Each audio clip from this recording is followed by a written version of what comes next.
Right now on Top of the Pops, it's time to bring you Uriah Heep. Was John Lawton a good replacement for David Byron? The guy had a monumental task on his hand with big shoes to fill. I said before the wise man in the autumn of my youth. As a replacement, no, I don't think so. As a singer for Uriah Heep, yes, I think he was at the time certainly the best option the band had. If you need to find the truth. What John did have was a great singing voice. I mean, he was a good singer, wasn't he? So I came right out and asked him the meaning of life. And as he smiled, I saw a twinkle in his eye. He said, with all his years, there's still so much he has to learn. And once again, I saw that it was so.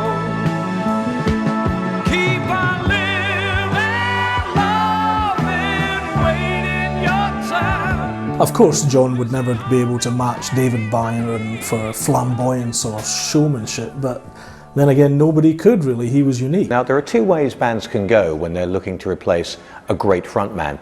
They can look for a counterfeit, if you want, a facsimile, someone who's similar in style and presentation, or they can go a completely different route.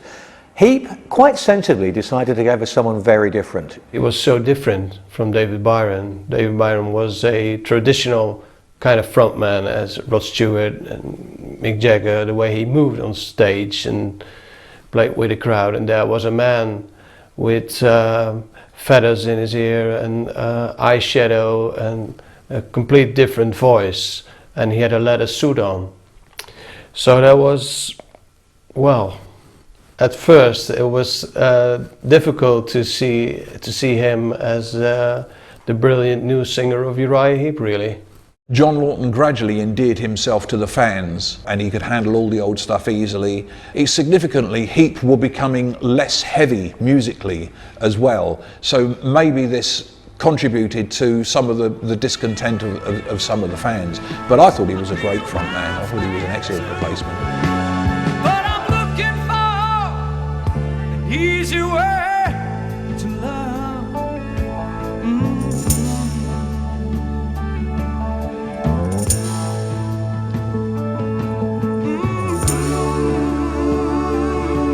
I'd only been in the band a week, so I really didn't have much of a say who was going to be in the band, and I didn't really think I should say anything anyway. You know, I mean, Hensley was ruling the roost at the time, or trying to at the time, you know, so it was more down to him and the others. Whereas David was a pop rock singer, as I've said before, which suited the band's reputed style and certainly suited the songs I wrote. John was more of a blues rock singer. I grew up in the Northeast, and the music that I was listening to at that time, there was a lot, very much blues based. John Lee Hooker, Muddy Waters, you name it, I listened to it. And I grew up with that, and I think that was a music, and I still feel these days that that's where my roots are. In a live situation, it was great because John was a good performer and his voice was very powerful. But again, you're talking about somebody who's essentially irreplaceable. So I would prefer to look at John not as David's replacement, but just as another singer for Uriah Heep, and I think that he did a very, very good job. John Lawton was another mistake. He had a great voice, but he put on that voice. It wasn't a natural voice. He looked bad. I mean, he was bald, or balding, and he was a bad replacement. He was a nice guy, and he wasn't a showman, so he failed on almost every count. He was a great screamer, as he showed on tracks like Free and Easy and Sympathy. Absolutely an unbelievable singer. To make his passing way a smile sensation. Realistically, so many songs belong to David Byron, from the likes of Easy Living to July Morning to Gypsy. There was no way that John Lawton, even though he was a better singer, could really do justice in the way that Byron did. They were David Byron songs. I had the pleasure of seeing Heep at Reading in 1977 when they topped the bill, and Lawton was fantastic.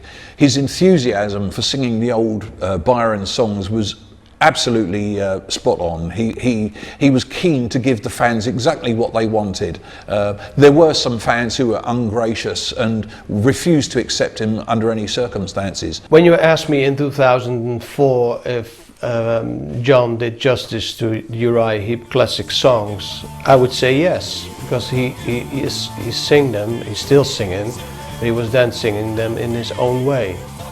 When you have asked me that in 1977, I would have said no, because I would like to hear David Byron singing the classic songs.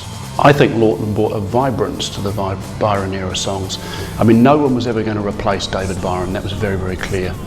But he had his own look, he had his own setup, and visually some would argue he wasn't as good as David Byron. Some obviously would argue that he was better in whatever vein. We went to a huge amount of trouble to get him in the band, but looking back on it, I'm amazed that we bothered, really. He was good. He could, especially in Germany, you could talk to him in German. But he was great. You know, he was a good singer. The only thing that was a bit weird was all that Blue Island makeup he used to put on. You remember that? I've loved you as much as any man can, but not enough to make you mine. Apart from losing David Byron, Heep also had to find a replacement for John Wetton, who quit pretty much at the same time. And they decided to go for Trevor Bolder. The reason why I joined it, I suppose, is because of Woody Woodmansey, actually. He was at Bron's Records one day and somebody happened to say, oh, Heep were looking for a bass player. And he said, I know somebody who might be interested.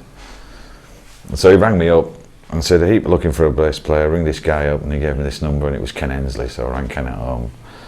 And he says, oh yeah, we're auditioning on, it was a Sunday, Lane, July morning, Easy Living and something else, be there by 4, I think it was.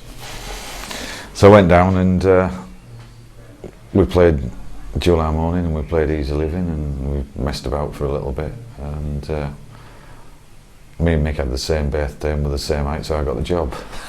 I got nothing to do with the playing.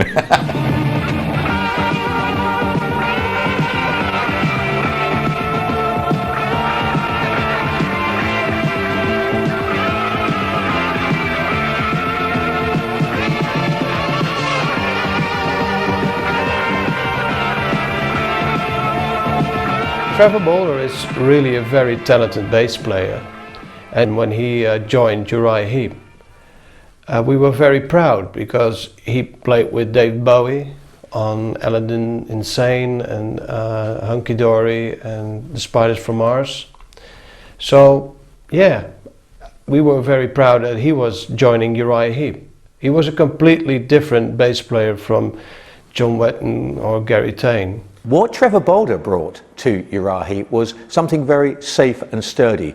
The thing with Bolder is you can lean back against his bass lines and know you're not going to fall over. He's not the spectacular player that John Wetton is, and he certainly wasn't the supple master that Gary Tane was, but he was much steadier and he gave the band a great grounding. He is the closest thing for me to the style of Gary Tane, the long melodic lines, the steady plodding bass lines, absolutely fantastic. Trevor has his own style. I think he's a really good player, very smooth and fluid player. His playing moves a lot, and I think he's also very much more versatile perhaps than John Wetton was. Trevor can play in many different styles and be comfortable in all of them.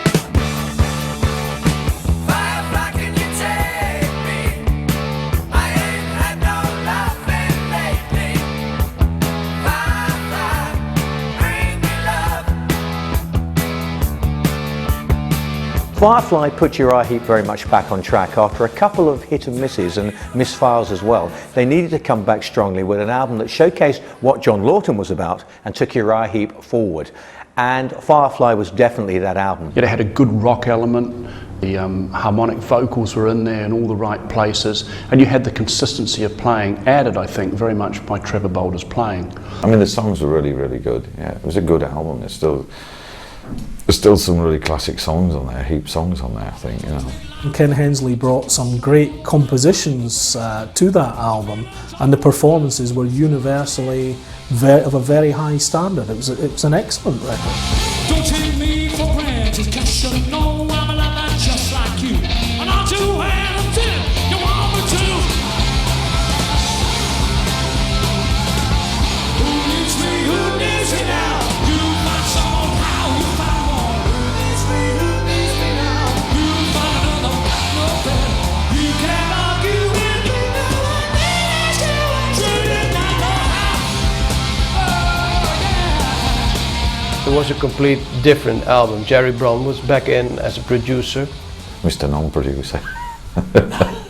Or maybe on the producing side, they could have done a better job. He just sat there and read aircraft magazines and go, yes, that's a good take. No, do it again. Did he know? Yeah. So Jerry was, I don't know, he wasn't a musician. There's not a memorable song on it. A sign of great failure, produced by me, I'm afraid, but you know, it just wasn't good enough. I mean, at that point we're losing everything. You know, we've got John Lawton as the lead singer, not as good as David Byron by any means at all. I don't know, it just didn't work. Songs like The Hanging Tree, Firefly itself are very melodic and very simple.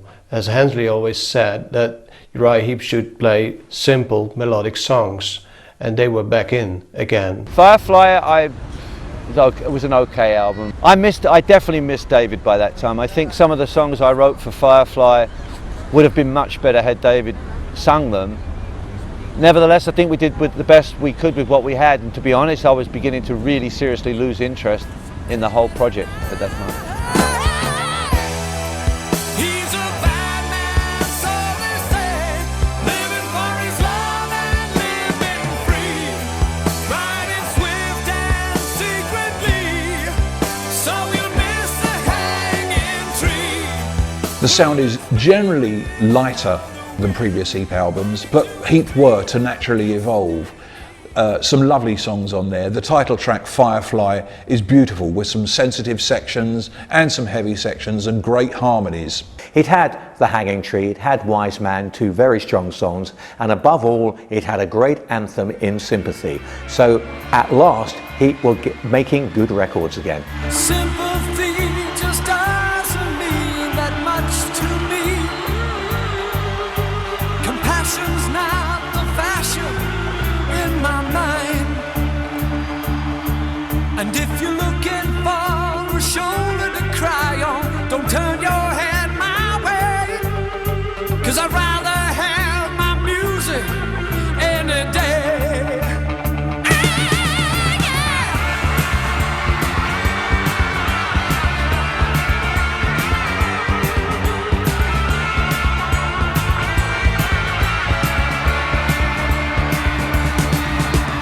You and I are masters of our destiny. We look for consolation all the time, until we find out things are not what they were meant to be. Oh no. And if it doesn't suit our mood, we'll call it crime. Sympathy was one of the highlights of Firefly for me, but then I love the guitar playing in that song. One of the things that really stands out with it is almost a Wishbone Ash-esque guitar trade-off between Ken Hensley, who picked up the guitar rather than the keyboard on this one, and Mick Box. And it's acid, it's rock, it's not sweet like Brian May's sound. Some great vocals, proving once again that John Lawton could scream with the best of them. It's a fantastic song that really rolls along, and you expect it at any point to take off, and it never does. And that's the beauty. It is slightly understated, and that really accentuates how good the song is. It's a shuffle in D minor, and I have to make mention of the wonderful drumming on this. There are very few drummers that can play that 12/8 shuffle as can Lee with the intricate bass drum work. And it's a noteworthy performance from Lee. All in all, a great track.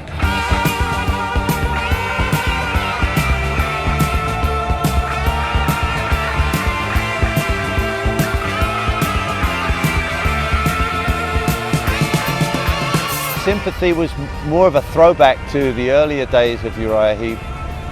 Sympathy had a lot of the powerful ingredients that songs like Stealing and so on had. So I don't know if it's the highlight for me. I tend to go more for pure musical highlights, but I think as a song it was a bit more like Uriah Heep. The highlight of Firefly, in my view, was the Firefly, the song itself. Some say it's Sympathy, but I don't think so. Sympathy was a hit song in a few European countries. It was in Holland, for instance. It's a very catchy song, but Firefly is back to the mystical side of Uriah Heep with all the hallmarks in there. I sat before the wise man in the autumn of my youth, and I told him all the things I had to know. A Wise Man has always been one of my favourites. Ken Hensley wrote this song, and it just has a real nice feel to it. And it was one of the first songs I ever sang with Heep anyway. So that it was so. Is Wise Man a great song compared to Every Breath I Take, or You Take, or House of the Rising Sun? I don't know, it's not really for me to say. A lot of Heep fans like Wise Man. It's not a personal favourite of mine. I think it's a good song, but there were better songs on the album. Yeah, I liked it. It was alright, you know. It's poppy Heep song, really, Wise Man. But I mean, a lot of people like it. A lot of Heep fans like it. Keep on living, loving, waiting your time. Is the only way to ease your concern. You want to. After years of trying, in many respects with stronger material like Easy Living and Stealing, Uriah Heep finally had a chart hit in the UK, and it was really bizarre to see my band, if you like, on Top of the Pops. I don't know how we got on. I don't know who grabbed who to get us on. When we came to do it on Top of the Pops, it was actually, the singing was live, but we were using the original backing track. I hope the BBC's not going to see this. Yeah. To be honest, I think we were apparent before we did the show, because we'd been there from 11 o'clock in the morning. You take a band and stick it in a place from 11 in the morning, and you're not really shooting it till late at night, and there's a bar. Yeah, fat chance of us being sober when they shoot it properly. I had been using the image of the earrings and the makeup around the eyes, looking like something out of Hell's Kitchen. I wasn't quite sure whether we could go on Top of the Pops with me looking like that and singing a song like Wise Man or not. But in the end we decided that I should carry on that image onto Top of the Pops, and we did it with Dave Lee Travis, and I sang it live, and it turned out really well. I have never seen it since. I would really like to see the original of that. That would be very interesting. You find it is a shooting for the moon. Yeah, wise man, which way shall I run? There's so many roads, so many ways to turn. The song works very, very well indeed. It's not exactly a classic heavy rock tune by any stretch, but it's a great, great song with great dynamics. It allowed Lawton to be what he is, a great singer. Lawton brought a certain soulful aspect, a certain gospel aspect to the vocals in Uriah Heep, and also to the music, and this really came out with Wise Man, because it's that sort of song. You can't imagine David Byron singing something like that. I'm gonna ride, yeah, keep on riding, keep on riding, keep on riding, yeah, keep on riding, keep on riding. Innocent Victim was the band's second album of 1977, and it was their 11th album, for Christ's sake, which is, some would say, overkill, and certainly you can't criticise them for laziness. Innocent Victim is actually a rather good album. In many respects, it's better than what had gone before, because it does have the likes of the title track, Free and Easy, and of course Free Me, which is an all-time Uriah Heep classic. Overall though, somehow it didn't hang together as well as Firefly. To some fans, the album was a disappointment because it had got a little bit softer in some areas. But if you listen to the album today, and I've remastered this very recently, even mixing extra tracks which were recorded at the same time but not included on the album, it has a vibrance that I think has stood the test of time. And I know you say I'm drifting on a dream. You better watch your step, boy. You know it may not be what it seems. It's got a country feel about it, hasn't it? You know, a country, it veers off the rock and has this Kenny Hensley's gone eagly sort of feel about it, doesn't it? You know, I think that maybe a lot of people liked that, you know, especially with Free Me, the single, and when they bought the album. I mean, that album just took off. In sales terms, it became one of the best-selling albums ever. Behind me here, you've got one of the gold discs that the band were awarded in Australia for sales of that album, and the same pattern was being repeated all over the world. So commercially it worked very well, even if musically it wasn't their strongest work. The album featured songs by Jack Williams, who was a colleague of Ken Hensley's, signed to his Humble Tunes company. Songs like Keep On Riding, the opening track, The Dance and Choices, which were a little unheap-like, but fair songs on their own. It was generally untypical Heap, with the exception of Free and Easy, which by any standards is one of the better Heap songs. This is absolutely great.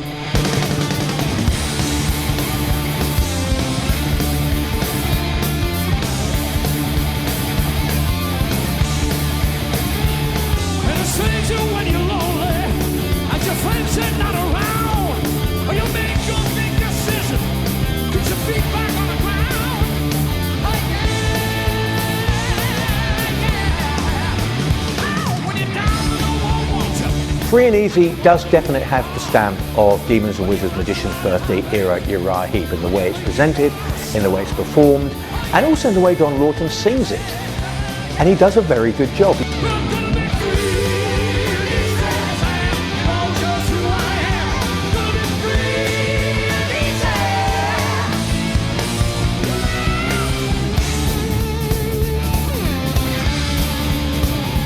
It's got that acoustic, heavy interrelationship, it's got the melody, and it's very much built in the same way that Heap had done so often in the earlier part of their career with David Byron. Free and Easy was definitely back to the old Heap sound. Lawton and Box obviously willing to inject a bit of fire back into the band. It's another shuffle in D, and it was tailor-made for John Lawton's vocal. Obviously he co-wrote the song. It's absolutely fantastic, some fine drumming, and the high spot for me is that wonderful guitar duel between Ken Hensley's slide and Mick Box, which we witnessed again at the first Magician's Birthday Party gig. Absolutely magic, and this to me is what they should have been doing around about that time.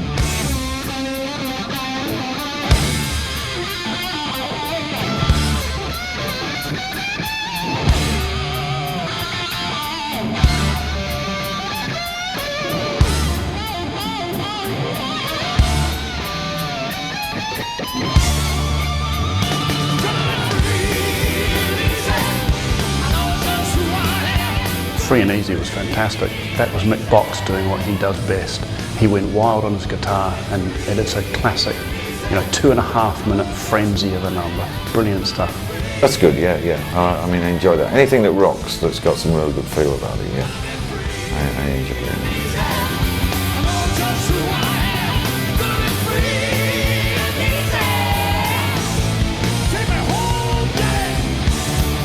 I don't think it really stands to the standards of Uriah Heep, because there is not much vocal harmony. There is no really mystic, fairy tale kind of lyrics there.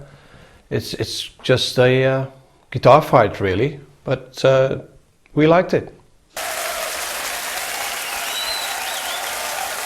Yeah, it's got those elements. Free and Easy is a song which has got things which people consider to be familiar parts of the Uriah Heep formula, as it were. Not my favourite song, but good energy.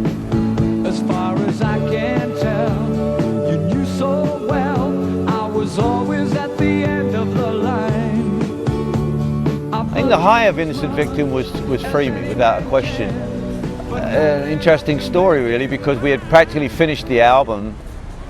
Nobody felt terribly strongly about it, but it was a decent album. And then I wrote Free Me at home, recorded it in my studio, and on virtually the last day of recording Innocent Victim, I brought it into the studio, Jerry played it, everybody fell in love with it. The track, before we put the voices on, sounded so terrific that I went upstairs, because we had the studio downstairs and the offices upstairs, to look up the contract to see what the unrecouped advance was, because I was so convinced it was going to be an enormous success and I was going to have to find the money to pay the band. It was never that big a hit, but it sounded fantastic in the studio. So in a way we'd almost got back to something that we had lost. So it was a very, very good track. And it became the focal track, the focus track of the album eventually, and a very huge successful single in many countries.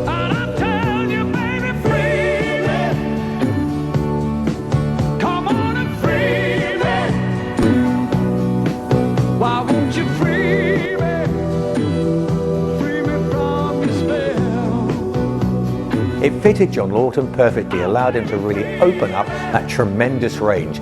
And of course it became a surprising hit for them, especially in countries such as South Africa, because of the sentiments of the song and also the fact that the title stood out, and it really became almost an anti-apartheid anthem, which must have surprised Uriah Heep greatly. Free Me was very much an unexpected hit. Obviously there was an attempt there to capture the same atmosphere as Lady in Black, and it certainly treads a very similar vein. I think Jerry Bron had been saying to Ken, you know, you've got to come up with another Lady in Black. But we just had Lady in Black as a massive hit single in Germany.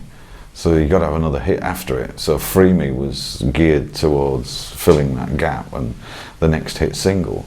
I mean, Lady in Black, when he took off for the second time in Germany, was one of the biggest singles ever in Germany. So, I mean, you've got to come up with something else. So I think Ken thought Lady in Black, and he came up with Free Me. Why won't you free me? Come on and free me. Free me from your spell. Free Me had the ingredients of a hit single, and it ultimately went on to become a hit single. So I don't know whether it was unexpected or not, but it worked. It worked very, very well. It's a very commercial song, and it's a very happy song, and it's a song that's easy for people to sing the hook, and most hits are about hooks anyway, so Free Me was huge here in Spain. It was huge here in Spain, so a surprise, yes, but looking back, not totally unexpected. It was great. I mean, it was a good pop tune. I think the band were quite proud of it. The 12-string guitar is a nice touch in there, but certainly John Lawton voiced his dissatisfaction with it. He said it just wasn't what Heep were about. But the one good thing, of course, is that it broadened the audiences. What was perhaps not such a good thing was that it brought in a new audience that weren't aware of Heep's heavy rock background, and I think some of them were a little bit shocked when they maybe bought Free Me as a single and then went to see the band live and were surprised at how much heavier it was on stage.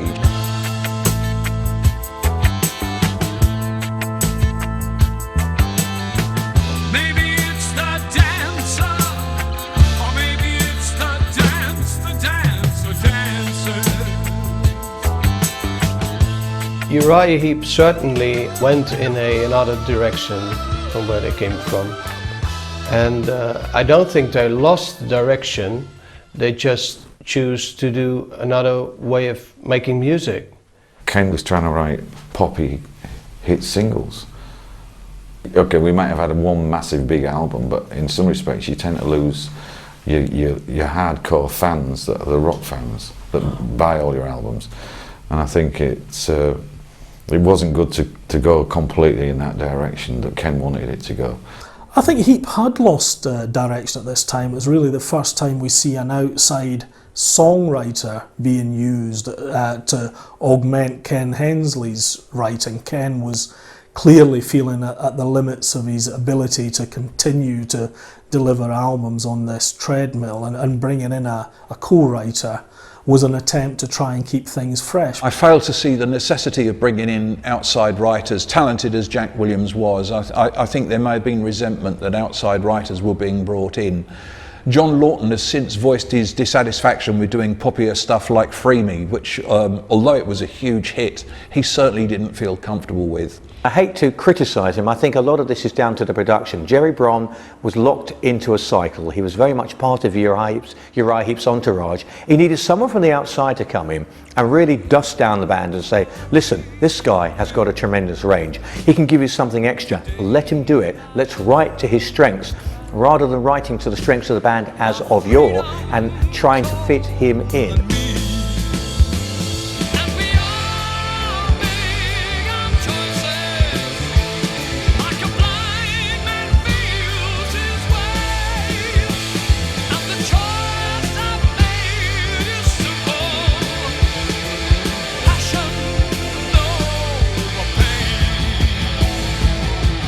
I think we lost direction. Uriah Heep lost direction a long time before songs like Free and Easy. I think that we started to lose direction after Gary died, and I think we continued to go progressively downhill from there.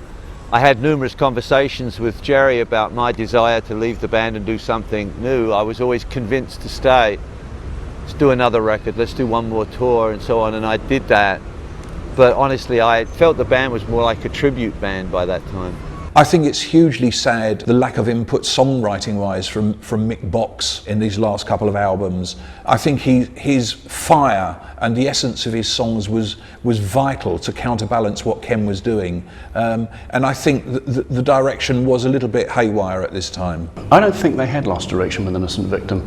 I think they were trying to focus their direction even more so, and they were certainly trying to garner more sales. Now, whether that was through record company pressure or the fact that Ken and the other members of the band were writing songs that were actually going to do very, very well is another matter. No, I think they were trying to find or focus a direction even further on than Firefly.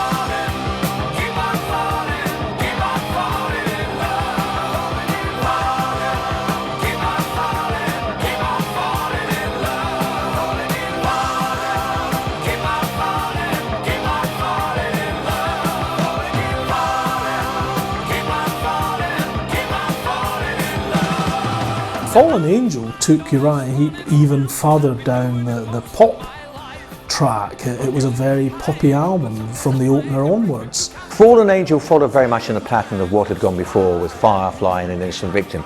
It wasn't a great album. It had its great moments. Come Back to Me and Fallen Angel itself were two very, very good tracks. But in reality, at this point, the band really were treading water. Fallen Angel surprised me because by then Bronze was with Chrysalis.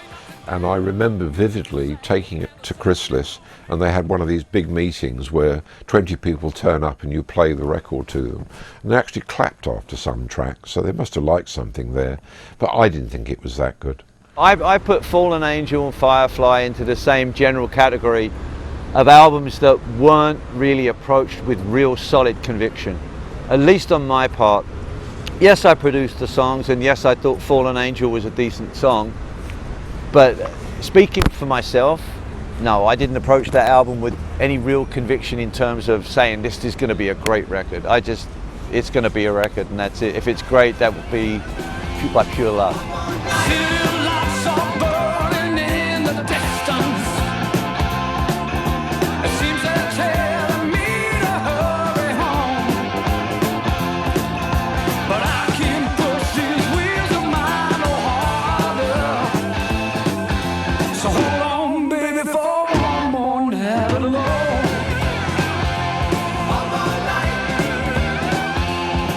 It was the 12th studio album, and it was the last one to feature John Lawton, and incidentally Lee Kerslake for a while, who had also had enough and departed.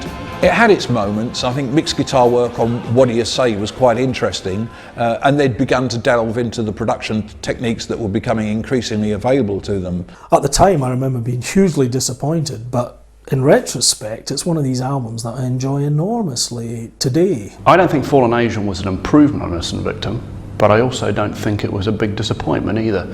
It was In a similar vein, albeit they had cut the song length down in some cases, there are some great numbers on Fallen Angel. Fallen Angel did have, of course, Come Back to Me, which is again one of the career highlights of Uriah Heep, and was a well-deserved hit single on the continent. Alone again, I feel so alone again, with this emptiness I just can't hide. Lee Kerslake's Come Back to Me, I think, is a Heep classic. Come Back to Me was the third of the great classics that John Lawton recorded. We had Sympathy, we had Free Me, this was the third one. Many Heapsters like this song very much. I've loved it, of course I loved it. I mean, it's very important to me. It's a loss of my family, my little boy and my wife in the past. Come Back to Me is a real underrated classic. It's an excellent composition, brilliantly sung, brilliantly arranged. It's a wonderful song. Come back to me. Can we try it one more time? Come back to me. It's a fantastic ballad, and it really should have been acclaimed and hailed as a classic long since, but never really did. Maybe because it was following in the footsteps of Free Me, which had been such a big hit, it would seem almost as a rewrite. It isn't a rewrite. And if you listen to the differences in structure between the two songs, it becomes very obvious that Uriah Heep didn't follow the template of Free Me for Come Back to Me. It stands out in its own right. It's in E flat, which is an unusual key for Uriah Heep. They'd always tended to stick with the strident, open, suitable for guitar keys, but E flat was just right for John Lawton's vocal, and I think he delivered one of the best vocals that he could possibly have done. It's a nice song. I don't think it's underrated. I think, again, it's a bit of a pastiche of other songs of a similar kind. It's not a great song. It's a nice song. I wouldn't put it any higher than that. It's got great emotional values in there, and but it's a ballad, and I'm not sure if many Heep fans like ballads that much, but for that era, for the Lawton era, it was a classic. The power of love can bring such pain. I still love you. I just love you. Alone again. Come Back to Me is a good song. Personally, I wouldn't call it a classic. I think some of the songs on Fallen Angel, like the title track itself, Fallen Angel, were far better than Come Back to Me. But I can see why the fans liked it. I think Come Back to Me is a very good song. I think there are many good pop elements about it. I think it's a very, very good song. Whether it's underrated or not, I don't know. It's not a song I get asked to play very often in fan situations or concerts or wherever. I don't see that it gets much radio play, so maybe it was a good song in the right place on the right album, but I don't think it was powerful enough overall to become a classic or anything like that. It's a good song, there's no doubt about it. It's a really good song, but it's not a dual harmonium, is it? You know, it's not an easy living, and it's not a look at yourself or a bed of prey or sunrise. Those sort of songs, it's not got that element in it. I mean, we still play those songs today. Why do we play those songs today? Because everybody likes them. You gotta make up your mind, 'cause you're running out of time. You know it's your game, and the winner takes all. It's time for you to realize there's gonna be no compromise. It's gotta be love, nothing at all. Gotta be love for nothing. Love or Nothing from the Fallen Angel album is a very decent, very healthy ballad. Again, it showcased what John Lawton was so good at, which is opening up a song and really enriching it with that wonderful tone that he had. Love or Nothing in C minor with a strong acoustic feel. I actually like the sort of Crosby, Stills and Nash vibe to the song, although it's definitely somewhat on the poppy side for some of the fans. Not for me. Not for me. I liked it. I thought it was a good song, and it was a pop song. There's no question it was a pop song. But does that invalidate the song? No, I don't think so. Not in my opinion. If you want to look at every song that Uriah Heep did from a purely formulaic standpoint, If you want to compare every song with Easy Living or Stealing, then yeah, you could say it's too much of a pop song, but too much of a pop song compared to what? And for some reason, I love that song myself because it's catchy, and it always stayed in my head, really. Although there is a lot of la la la on that song, I have to admit.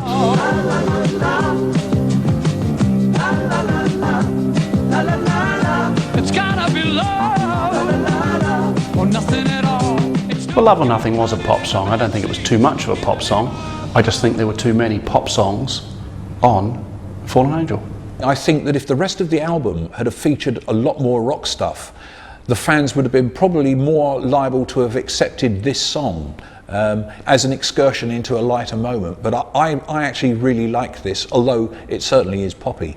It stood the test of time rather well over the years. A lot of what Heep has done, especially at that point, now stands as nostalgia, antiquated and slightly dated. Love or Nothing could actually be re-recorded today and it would stand up rather well. For me, I thought it worked as a song, but evidently other people didn't think that because they never threw very much energy behind it. One song that I would pick as a natural single. I thought it was a very radio-friendly song, but purely my opinion.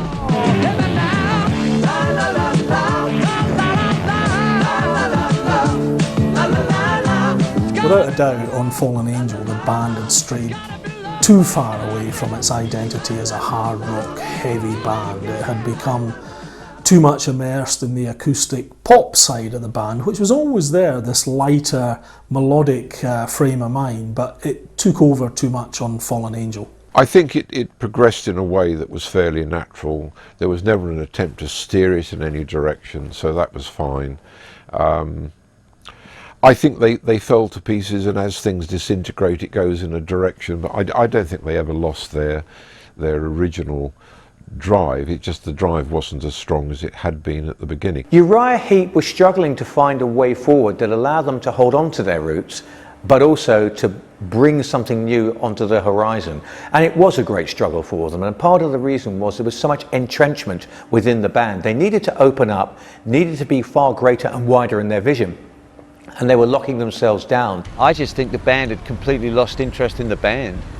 I think we gathered a lot of interest in the money and all the things around the band, and I'm just as guilty of that as anybody else. The problem with me was that my losing interest was a little bit more radical than like Lee losing interest, because I wrote all the songs for the band, and so, you know, songs were our strength and we lost that strength, and I take some responsibility for that. I think Ken had got fed up with the fact that he was being attacked for writing all the songs. The band were on his back. They wanted to write songs. They wanted to make money out of writing songs. They didn't deserve to. Ken really sort of tried to rule the roost in every area, and he was in league with Jerry. John Lawton was writing some songs. I mean, I got a couple of bits in there on songs. So John was writing with, and Mick was writing with John, and Lee was it. But the majority of the stuff was coming out of Ken. Really, it should have been more rock. It should have been more experimental. And all Ken was trying to do in some respects was write another Lady in Black, Free Me, or whatever. And if he wrote enough songs like that, maybe one of them would be a massive hit and he'd earn more money out of it, I suppose. You know what? You know you always said I was the man. I'll pick up the pieces, let's do it now. Let's say our last farewell. Tomorrow may be too late as far as I can tell. You've got to understand that definitely after Free Me they were under great pressure to produce ever more commercial singles, and they were seduced by the possibility that America may open up big for them once again. And it wasn't so much that they weren't doing the hard rock. What they weren't doing were the epic numbers. And I think it was the epic numbers in many ways that made Uriah Heep. You have a look at any big selling album, there are one or two tracks that had some extended pieces, and certainly pieces that when they played them live, they took this 5 or 6, 7 minute piece and stretched it out sometimes to double that length. And it worked extremely well in a live environment.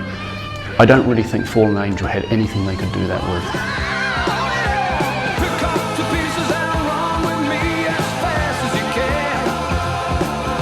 You know you always said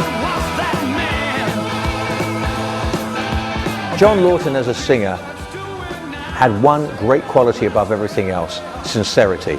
When he sang a song, he really believed that what he was singing were lyrics he meant, he felt passionate about, and came direct from his soul.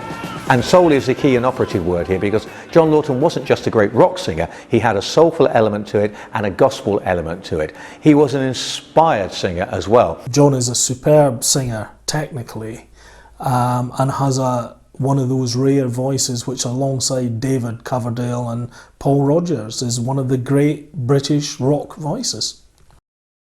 Can't fault him. He can do it all, you know. He can do anything you want. If you want him to sing in a certain way, I'm sure he can just do it. You know, he's got the ability, he's got the knowledge, he's practiced his craft all these years, and he can just go in there and do it. Well, he's just one of the best rock vocalists ever, still is today. And I think it's a real shame that he's not playing in a band like Uriah Heep. I mean, here is a guy who can hit any note at any time of the day, and you will never hear the guy sing a bum note. Sympathy just doesn't mean that much to me. Compassion is not the fashion in my mind. And if you're looking for a shoulder to cry on, well, turn your head my way, 'cause I'd rather have my music than I think that his stage singing was maybe better than David's was, because he always had a little bit trouble by singing on stage, and John was, well, a very good singer. He had an incredibly powerful and fat voice. He was a great ad-libber. If you listen to the stuff that he did on Sympathy and Free and Easy, he had the ability to do very soulful ad-libs. When we went down to South Africa, and he sang with us down in South Africa when Benny lost his voice, and we got out there and we did the first gig, it was like, and he started doing his soul stuff, you know, at the end of songs, like, it was like, Jesus Christ, what voice, you know. A really, really great voice he's got, and powerful. God, you have to turn him down in the mornings, you know, because he's louder, way louder than you.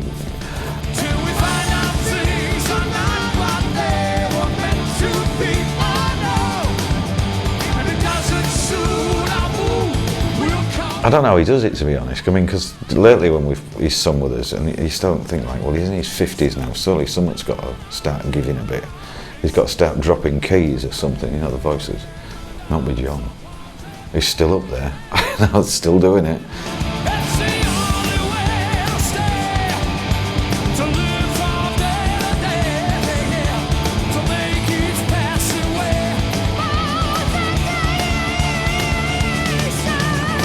I'd have to say there were many good things about our time together with John. I think John brought some different things to the band. His studio work was phenomenal. I mean, his studio work was amazing. The notes that he could reach, the ideas he brought to the melodies, his improvisational skills were fantastic. Not something that we were in any way used to. On stage live, he never came to the stage weak. His voice was always strong, his presence was powerful. For some reason, Ken took offence to something, and they finished up arguing, the pair of them, and the next thing, Ken wanted him off. Unfortunately for me, I always compared him to David, and that's a fatal thing to do. I should never have done that. You make those wrong comparisons, or you put people into the wrong category as a replacement. Does Phil Lanzon replace me? No. Is Phil Lanzon a good keyboard player? Yes. But you ask any fan, and any real fan, and Uriah Heep for them was David Byron, Mick Box, Lee Kerslake, Gary Thane and me. But I did hear rumours later on Ken did want rid of everybody, so I mean, he would have replaced the whole band so he could take control of it, you know. But he failed in that one. I mean, there has to be a reason why Led Zeppelin chose not to replace John Bonham. And look at the failed attempts that the Who made to replace Keith Moon. I mean, you establish a combined identity, and one element is broken away from that permanently. That's going to be an awful tough decision to make. So don't try to compare it, 'cause I just want to share it with some people I like to call friends. There ain't nothing bad and no need to feel sad, and there's certainly no need to make a there was a fourth album recorded, which has been infamously titled 5 Miles.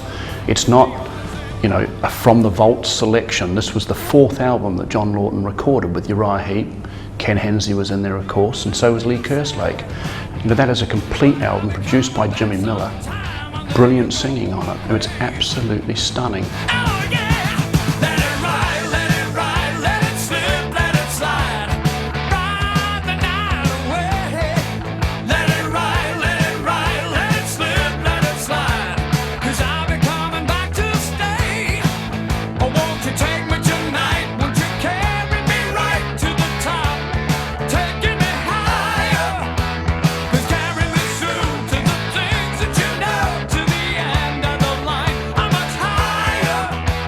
We'd done an album that we scrapped. It never got released. John had written some songs on it, and Ken had written some songs, and it even gone even further into the poppy country, and it wasn't Heep at all. You know, I mean, even Jerry Bron noticed it, and that was amazing. And we were all. I remember me and Mick and Lee. I think we were worried about it because we weren't getting any control over it, and it just sounded really not good. You know, it wasn't. The songwriting wasn't good. Ken had lost it in that area, I think, and nobody was coming up with the goods. Let's put it that way on this album.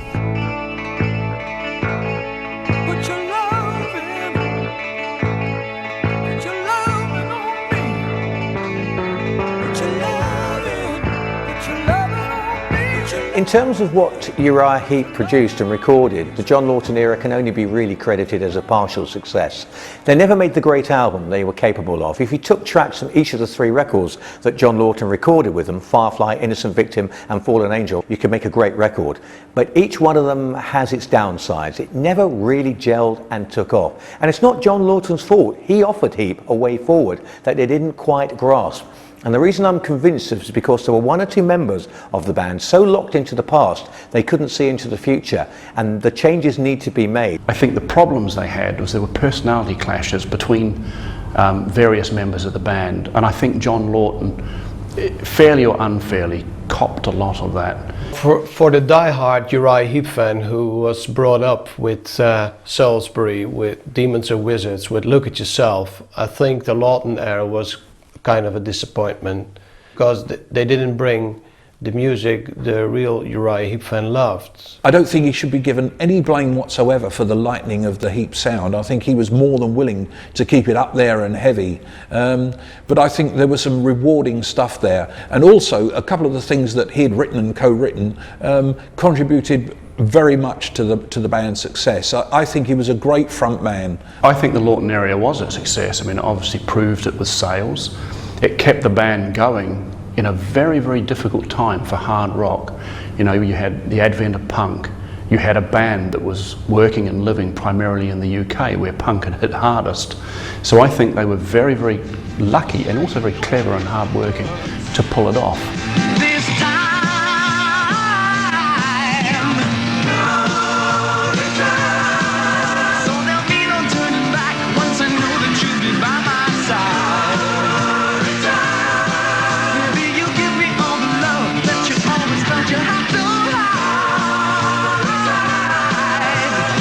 When John Lawton left the band, they brought in John Sloman, who was a good singer in his own right, not as good as John Lawton, and certainly didn't have the personality of David Byron.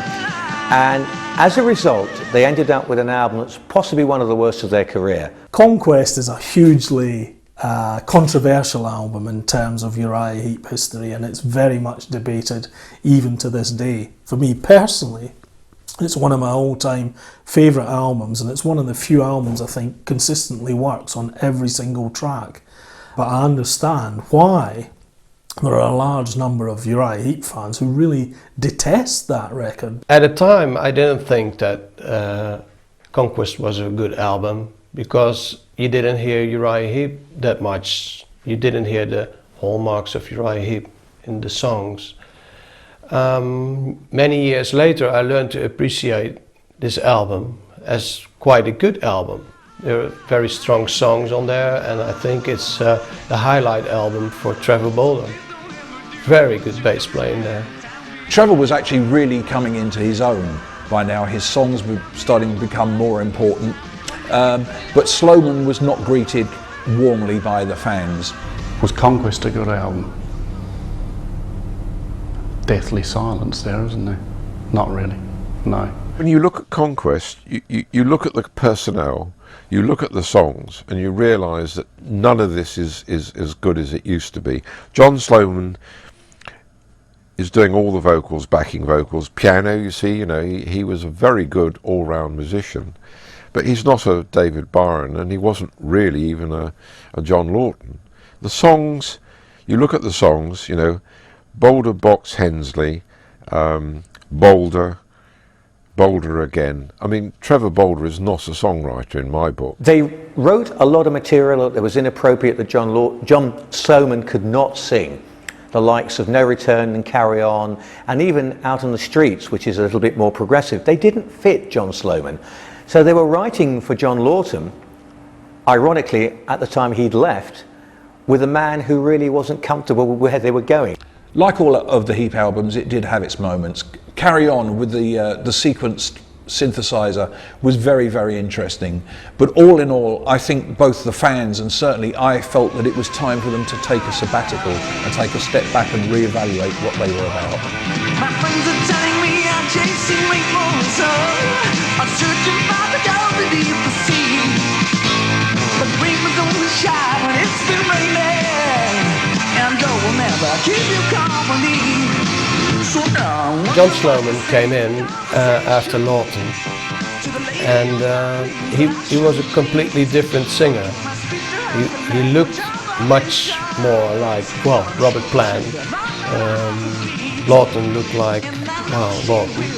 And I think that the Heep management, and then I'm talking about Ken Hensley and Jerry Bron, wanted to have a frontman like David Byron again, a good-looking young singer. And that's why they choose to get John Sloman in the band. I think you'd have to say that John Sloman was not a good addition to Uriah Heep. He had aspirations in the Stevie Wonder mould which just didn't fit with the band at all.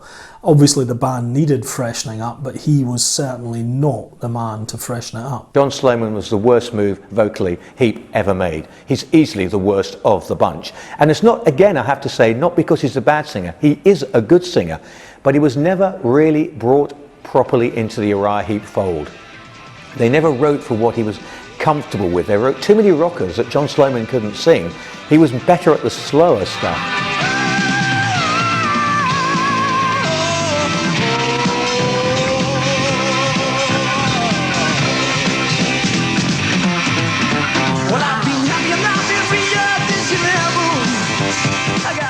Was Sloman a good addition to Uriah Heep? I think you should ask Ken Hensley that. No, I think it was completely a mistake, but I was in a minority of one in that decision. The decision was made democratically between John Sloman and Pete Golby. I wanted Pete Golby, the other guys wanted John Sloman. They got John Sloman, I left, and they hired Pete Golby. Go figure. Ken Hensley was, on the other hand, not very happy with Sloman because he sang the songs so different from their original state. You take a song like Feelings, for example. A song like Feelings is so simple, and John Sloman just tried to turn it into a Gino Vanelli song. I mean, you know, these feelings, empty feelings, praying, hoping, needing, just when I wanted to hold you, you're leaving, you're leaving. It's very straightforward, but John just took it there and everywhere. And the problem was, most of the time I couldn't understand what he was singing. And my songs have never been about that. My songs have always been about words that are straightforward, easy to understand, and maybe you can relate to them. You can't relate to it when somebody's going, it's impossible. I mean, I constantly said to him, but you know, you're not singing the tune. He'd say, I am. I said, no, you're singing a variation on the tune. What you don't realise is the public have heard the tune at the beginning of the song. Halfway through the song, you're doing an improvisation on the tune. So they don't know what you're singing. You know what you're singing, but they don't. I don't know. John has his style, but it just didn't fit Uriah Heep as far as I was concerned. And it ultimately became the main reason why I finally just decided to leave.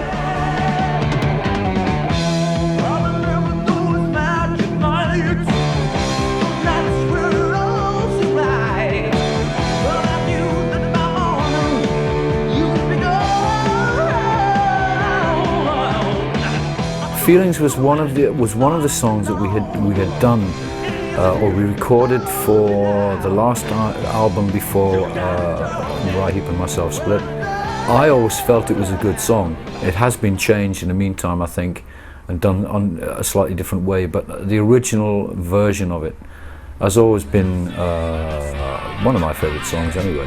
Well, either you don't give a damn or you don't even care to pretend. Are you once there without, do you know it's not counting running?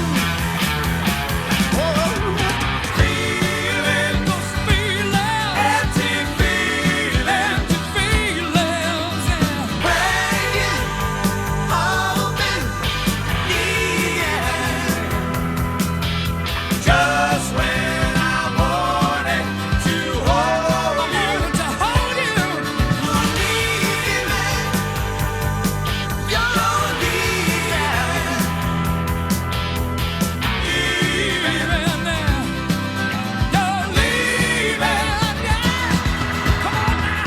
It just has a certain feel to it, has a flow to it, and it just has all the ingredients of a good pop song, I think. I think Feelings was a very good song. Again, it was a pop song. I think it fits into the same general category as a song like Love or Nothing.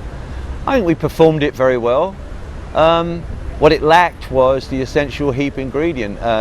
We allowed it to be taken away from being a straightforward, straight-ahead, melodic pop rock song, and it turned into a straightforward, straight-ahead, melodic pop rock song with vocals that were virtually unintelligible and interrupted the energy of the song. That's what really happened. Feelings is an example of the poppy direction that the band occasionally were veering in at this time, and where there's a rare piece of film where they appeared on a Granada television variety show, which is quite a classic.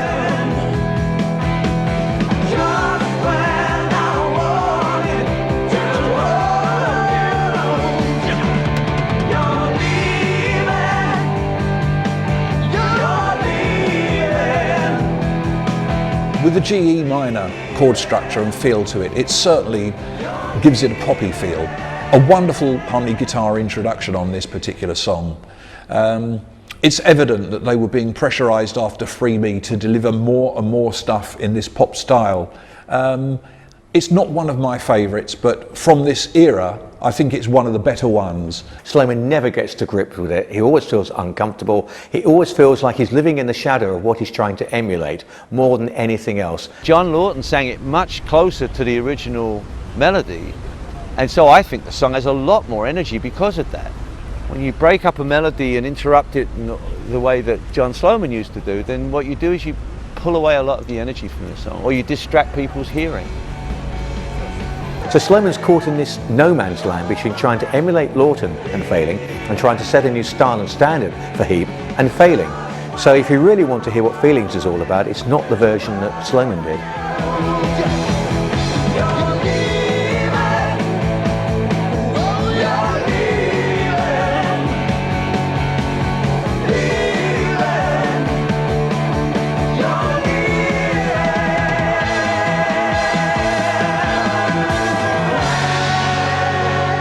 Really, the whole of Conquest is a highlight. The compositions are of a uniformly high standard, and it has its own unique sound. It's a really, really good record.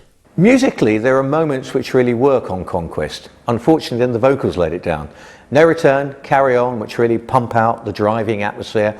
You've also got Out on the Streets, which is something of a prog rocker, and It Ain't Easy, which is slightly more laid back, and it's probably the one track on the album which really fits Sloman very well.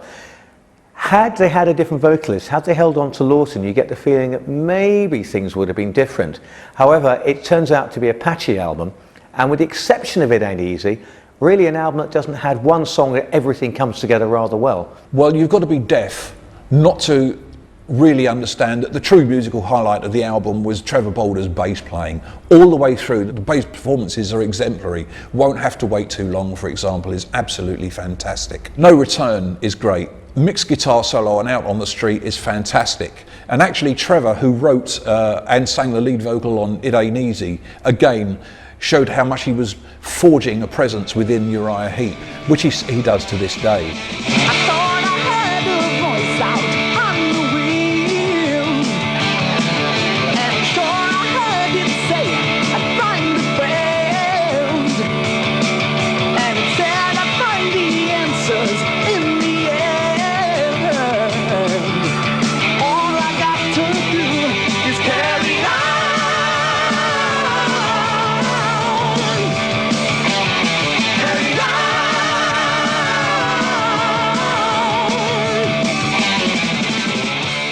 musical highlights, do you want me to be honest?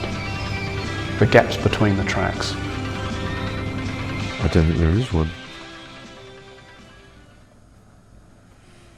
It's a well recorded album, it's a fantastically recorded album.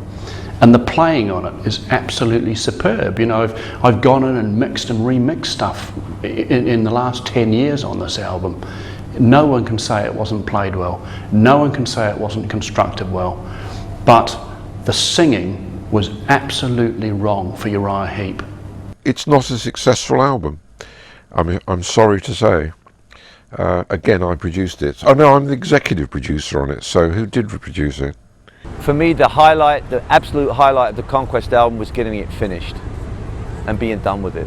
Because it was not an enjoyable project to work on for me at all. And I had pretty much made up my mind that it was the last album I was going to do, and subsequently following the Conquest tour, that was when I decided to pack it in. The band with John Sloman didn't really quite know what they wanted to be. They'd lost their focus completely. Hensley seemed to be locked into his own world. He was playing well, but seemed to be far removed from the rest of the band. I felt so totally separated from everything in the band and everyone in the band. It was hard for me to work up any enthusiasm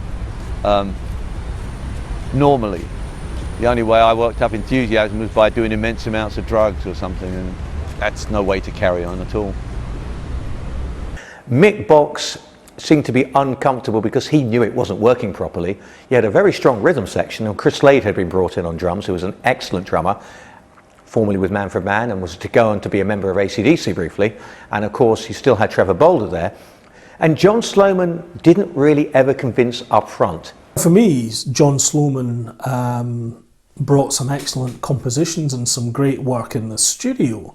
But on stage, he really struggled with particularly the Byron era material. He just couldn't deliver the old material on stage. And some of the live recordings from that era are frankly embarrassing.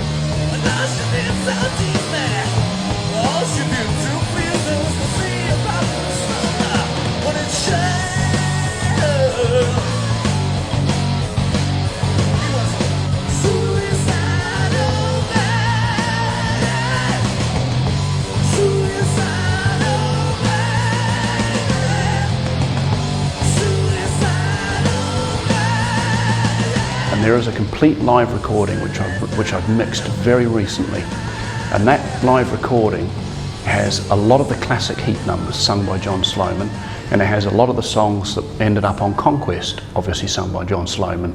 And the best way to summarise this is the songs that John Sloman recorded for Conquest live are interpreted extremely well. The classic songs, to me, they don't work. It's difficult for any singer to walk into the shoes of someone so established as, say, a David Byron. So it's maybe unfair to judge him on his performance of those songs. I think one should judge him on the performance of the songs that he did with the band, such as Carry On, and his performance on these was great. Nobody equalled David Byron's antics on stage. I mean, he was a terrific showman. And again, you know, the trouble is the band are constantly looking back at what they used to do rather than going forward. So they didn't get a replacement who was a better showman than David. They got someone who wasn't nearly as good and wasn't even trying to do what he used to do. So I've seen John Sloman in Holland, and I don't think it was a very good performance, really. It wasn't Uriah Heep anymore.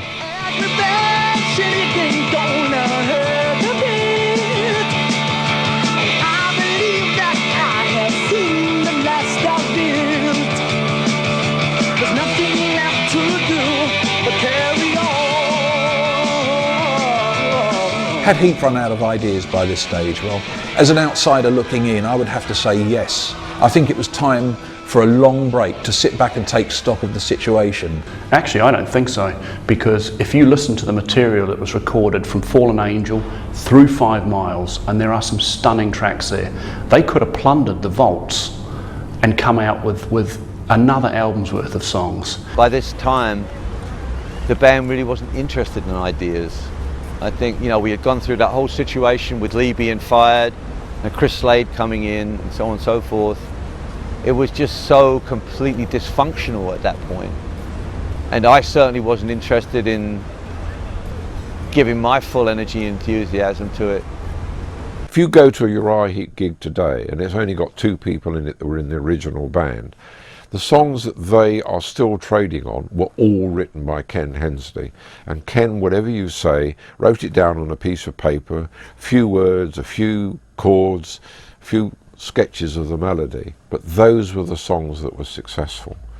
And once you threw that out the window, you threw everything out the window with it, really. So I think that we just ran out of everything. It wasn't just ideas, I think we just ran out of energy, enthusiasm. We certainly ran out of cohesion. It was doomed at that point as far as I was concerned. Day after day, I feel this way, that I need to be moving on. You know I depend on you. Don't get me wrong. I throw the dice, I play the game, I hope we get along. Even then, I won't be fooled.